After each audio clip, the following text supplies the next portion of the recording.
Komisi Pemberantasan Korupsi (KPK) mendatangi kantor Gubernur Sulawesi Selatan Jumat 2 Juli 2021.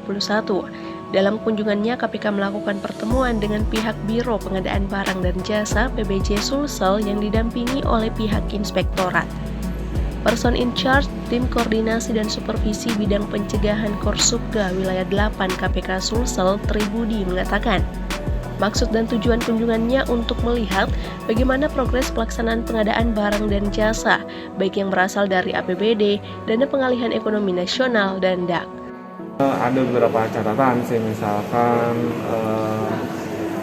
pelaksanaan pekerjaan yang masih belum dilakukan, gitu kan. Kami minta kendalanya seperti apa, tadi sudah dijelaskan. Kemudian juga terutama pelaksanaan DAK ya, yang juknis dari kementeriannya memang terlambat, yang menyebabkan keterlambatan. Kami juga menyampaikan bahwa ada beberapa proyek pekerjaan terkait dengan PEN yang sebetulnya kalau dari sisi syarat SMP memang untuk pekerjaan yang kompleks, ya lebih baik itu yang dikedepankan gitu. Jangan memilih pekerjaan seperti yang relatif lebih sederhana yang sebetulnya itu bisa disentuh dengan melibatkan masyarakat sekitar. Itu sih yang tadi. Sementara itu, pelaksana tugas Kabiro PBJ Bakti Haruni mengakui KPK memberikan penguatan agar tidak perlu takut, tetap harus menjalankan sesuai dengan standar prosedur.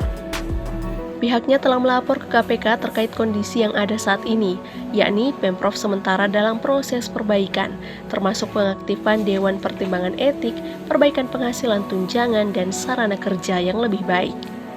Tadi itu adalah semacam supervisi ya dari KPK tentang bidang tugas kami terkait pengadaan barang dan jasa.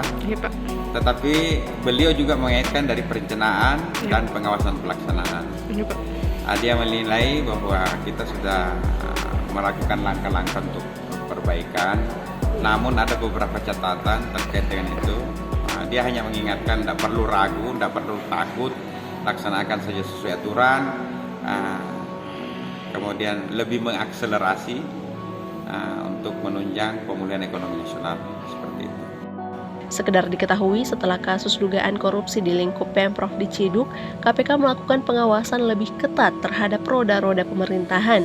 Pengawasan ketat dilakukan pasca kasus operasi tangkap tangan OTT terhadap Sekretaris Dinas Pekerjaan Umum dan Tata Ruang PUTR Sulsel Edi Rahmat, yang kemudian menyeret Gubernur Sulsel nonaktif Nurdin Abdullah.